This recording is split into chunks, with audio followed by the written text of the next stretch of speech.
வணக்கம். இந்த காணொளி வாயிலாக நான் பார்க்க போகிற ஒரு மிக முக்கியமான ஒரு கண்டிஷன் செக்ஷுவல் மெடிசனில் எரெக்டல் டிஸ்ஃபங்க்ஷன் சொல்கிறது. எரெக்டல் டிஸ்ஃபங்க்ஷன் அப்படின்னா விரைப்புத்தன்மை குறைபாடு அல்லது ஆண்மை குறைவு, ஞாபகம் வச்சுக்கலாம் நீங்கள் இப்படி. சரி, இது என்ன, எப்படி இருக்கும்? விரைத்தன்மை குறைபாடுனா என்னங்கிறது ஃபஸ்ட்டு உங்களுக்கு தெரியணும். ஸோ தெரியாத உங்களால் எதுவுமே சொல்ல முடியாது. செக்ஷுவல் டிஸ்ஃபங்க்ஷன் எல்லாமே நீங்களாகவே கண்டுபிடிச்சிடலாம். வைத்தியத்துக்கு மட்டும்தான் டாக்டர்கிட்ட வந்தால் போதும்.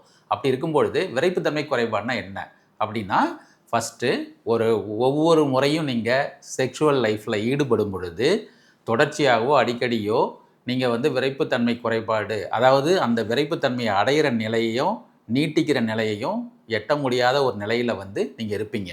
அதுவும் அந்த செக்ஷுவல் ஆக்ட் அந்த உடலுறவு முழுமையாக முடியும் வரை அந்த விரைப்புத்தன்மையை நீட்டிக்க இயலாத ஒரு நிலைக்கு பேர் தான் விரைப்புத்தன்மை குறைபாடு. ரொம்ப கன்ஃபியூஷன் வேண்டாம். அதாவது ஒரு செக்ஷுவல் ஆக்ட் முடிகிற வரைக்கும் அதற்கு தேவையான விரைப்புத்தன்மை நீட்டிக்க முடியலன்னா அதுதான் விரைப்புத்தன்மை குறைபாடு. இது 2 வகைப்படும், பிரைமரி அண்ட் செகண்டரி. பிரைமரின்னா ஆரம்பத்திலிருந்தே உடலுறவு ஆரம்பிக்கும் போது முடிகிற வரை எப்பயுமே விரைப்புத்தன்மையே வராது. செகண்டரினா மோஸ்ட்லி அக்வயர்டு. அது என்ன அப்படின்னா, மோஸ்ட்லி நிறைய காரணங்களால் 90% அதுக்கு காரணங்கள் இருக்கும். இதுக்கு ட்ரீட்மெண்ட் கட்டாயம் தேவைப்படும். ஸோ 2 வகை.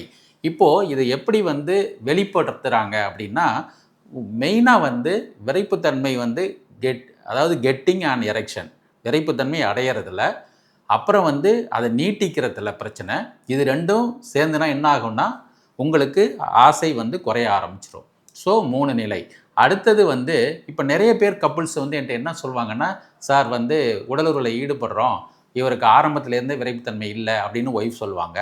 சில பேர் ஆண்களே சொல்லுவாங்க, சார் நான் எனக்கு தூங்கி எழுந்திரிச்சா காலைல விரைப்புத்தன்மை நல்லா ஸ்ட்ராங்காக இருக்குது, ஆனால் அதே சமயம் உடலுறவு பண்ணும்போது எனக்கு விரைப்புத்தன்மை வரல. சில பேர் இன்னும் கிளியராக என்ன சொல்லுவாங்கன்னா, சுய அனுபவம் அனுபவிக்கும் போது விரைப்புத்தன்மை இருந்தது, ஆனால் உடலுறவில் ஈடுபடும் பொழுது என்னால் விரைப்புத்தன்மையை நீட்டிக்க முடியல, அடைய முடியலன்னு சொல்லுவாங்க. இன்னொரு குரூப் உடலுறவு ஃபோர் பிளேலாம் பண்ணும்போது விரைப்புத்தன்மை இருக்குதுன்னு சொல்லுவாங்க, ஆனால் பெனட்ரேட் பண்ண போகும்போது ஆண் உறுப்பு பெண் உறுப்பில் நுழைக்கிறதுக்கு போகும்போது விரைப்புத்தன்மையை லூஸ் பண்ணிவிடுவாங்க. இன்னொரு குரூப் ஆஃப் பீப்புள் எப்படின்னாக்கா, விரைப்புத்தன்மை இருக்கும், பெனட்ரேட் பண்ணுற சமயத்தில் போயிடும், இல்லைன்னா பெனட்ரேட் பண்ணதுக்கப்புறம் ஒரு செகண்டில் போயிடும். இது மாதிரி டிஃப்ரெண்ட் டைப்ஸில் இந்த ப்ரெசன்டேஷன் இருக்கும். சரி சார், இது என்ன காரணங்களால் வருது அப்படின்னு நீங்கள் கேள்வி கேட்கலாம். இப்போது அட்வான்சிங் ஏஜ், வயசாக நிச்சயமாக எரெக்ஷன் ப்ராப்ளம் கொடுக்க ஆரம்பிக்கிறோம். 40 வயசுக்கு மேலே இது ரொம்ப காமனாக இருக்கும்.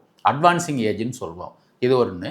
அடுத்தது இந்த செக்ஸே இந்த விரைப்புத்தன்மை குறைபாடு செக்ஷுவல் லைஃப்பில் ஒரு காம்ப்ளெக்ஸ் ப்ராசஸ், அதாவது சிக்கலான ஒரு ப்ராசஸ். என்னென்னா, உணர்ச்சி வசப்படுதல், விரைப்புத்தன்மை அடைதல். இது எப்படி நடக்குதுன்னா, இதுக்கு மூளை, நரம்புகள், இரத்த குழாய்கள், தசைகள், ஹார்மோன்ஸ், இது எல்லாமே சேர்ந்து வேலை செய்யணும். இப்போ இதை எதுக்கு உங்களுக்கு சிம்பிளிஃபைடாக அப்படி சொல்கிறேன் அப்படின்னா, இதில் எந்த இடத்துல உங்களுக்கு டிஸ்டர்பன்ஸ் வருதோ இல்லை குறைபாடு வருதோ உடனே விரைப்புத்தன்மை ப்ராப்ளம் சர்ஃபேஸ் ஆக ஆரம்பிச்சிடும். ஸோ நான் ஃபஸ்ட்டு காரணத்தில் என்ன சொன்னேன்னா, வயசாக ஆக ஒன்று.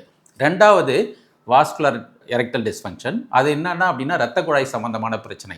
அதில் பார்த்தீங்கன்னாக்க diabetes, hyper tension, smoking, alcohol, இவங்களுக்கு இருக்கிறவங்களுக்குலாம் அத்ரோஸ்க்ளரோட்டிக் சேஞ்சஸ் இரத்த ஓட்டத்தை பாதிப்பு உண்டு பண்ணி உங்களுக்கு விரைப்புத்தன்மை குறைபாட்டை உண்டு பண்ணும். பைரோனிஸ் டிசீஸ்னு ஒரு கண்டிஷன் இருக்குது. அது ட்ராமானால் ஃபைப்ரோசிஸ் ஆகி ஆண் உறுப்பு வளைந்து போயிருக்கும், உடலுறவு கொள்ள முடியாத நிலைக்கு தள்ளப்படுவீங்க. அடுத்தது any surgical drama, radiotherapy, chemotherapy, surgery, இதெல்லாம் வாஸ்குலர் ப்ராப்ளம் வந்ததுன்னா உங்களுக்கு விரைப்புத்தன்மை குறைபாடு வரும். அடுத்தது ஹார்மோனல் ப்ராப்ளம். ஹார்மோன்ஸில் பார்த்தீங்கன்னா டெஸ்டோஸ்டிரோன் கம்மியாக சுரக்கிறது, புரோலாக்டின் அதிகமாக சுரக்கிறது, தைராய்டு ஹைப்போதைராய்டிசம் கண்டிஷன், இது மாதிரி நிறைய கண்டிஷன்ஸ் இருக்குது. ஹைப்போகோனடிசம், ஹார்மோன்ஸ் எல்லாமே ப்ராப்ளம் இம்பேலன்ஸ் ஆகிடும். இந்த ப்ராப்ளங்கள் இருந்தாலும் விரைப்புத்தன்மை குறைபாடு வரும். அடுத்தது நியூரோஜெனிக் காசஸ். நியூரோஜெனிக்னா என்னென்னா நரம்பு சம்மந்தமானது.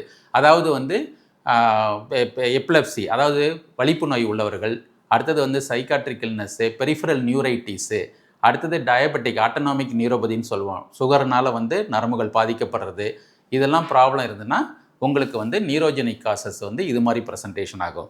சில பேர்த்துக்கு இந்த விரைப்புத்தன்மை குறைபாடு சில ட்ரக்ஸ் எடுக்கிறதுனாலே வருதுன்னு கண்டுபிடிச்சிருக்கிறாங்க. என்னென்னா, பிபிக்கு எடுக்கும்போது பீட்டா பிளாக்கர்ஸ், அடுத்தது கிட்னி சம்மந்தமான நோய்களுக்கு டைரோட்டிக்ஸ் எடுக்கிறவங்க, ஸ்பைரினோலாக்டோன், அது மாதிரி.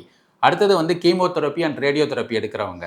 அடுத்தது வந்து நிறைய பேஷண்ட் வந்து என்கிட்ட சொல்கிற விஷயம் வந்து சைக்காட்ரிக் ப்ராப்ளம், மென்டல் இல்னஸ், அதாவது டிப்ரெஷனுக்கு ட்ரீட்மெண்ட் எடுக்கிறவங்க, எப்லெப்டிக் பேஷண்ட், அதாவது வலிப்பு நோய் உள்ளவர்கள் வைத்தியம் பண்ணும்போது அதனுடைய பக்க விளைவுகள்னால வந்து விரைப்புத்தன்மை குறைபாடு வரும். சரி, இதையும் மீறி வேறு என்ன சார் இருக்குது அப்படின்னீங்கன்னா, அதர் சப்ஸ்டன்சஸ், அதாவது ஆல்கஹால், அடுத்தது வந்து கொக்கைன், அது மாதிரி டொபேக்கோ, இது மாதிரி வந்து அன்வான்ட் சப்ஸ்டன்ஸ்லாம் யூஸ் பண்ணிங்கன்னா உங்களுக்கு வந்து விரைப்புத்தன்மை குறைபாடு. சுருக்கமாக நான் சொன்னேன்னா, நீங்கள் என்ன ஞாபகம் வச்சுக்கணும்னா, வயது 40ற்கு மேல், உடல் பருமன் அதிகம் உள்ளவர்கள், புகைப்பிடிப்பவர்கள், மது அருந்துபவர்கள், அடுத்தது செடன்ட்ரி லைஃப் வாழ்பவர்கள், இவர்களுக்கு எல்லாம் வந்து விரைப்புத்தன்மை குறைபாடு ஒரு ஸ்டேஜில் வந்துடும். 5ல் 1 பேருக்கு வந்து விரைப்புத்தன்மை குறைபாடு இருக்குதுன்னு கண்டுபிடிச்சிருக்கிறாங்க. அதனால் வந்து இதுவரைக்கும் நீங்கள் பார்த்த காரணங்களை எல்லாத்தையும் மனசில் வச்சுக்கிட்டு, உங்களுக்கு எரெக்டல் டிஸ்ஃபங்க்ஷன் உங்களுக்கு இருக்குதுன்னு நீங்கள் ஃபீல் பண்ணிங்கன்னா உடனடியாக மருத்துவரை அணுகலாம். அடுத்த வீடியோவில் இதுக்கு உள்ள ட்ரீட்மெண்ட் ஆப்ஷனை பற்றி நான் பேச போகிறேன். நன்றி, வணக்கம்.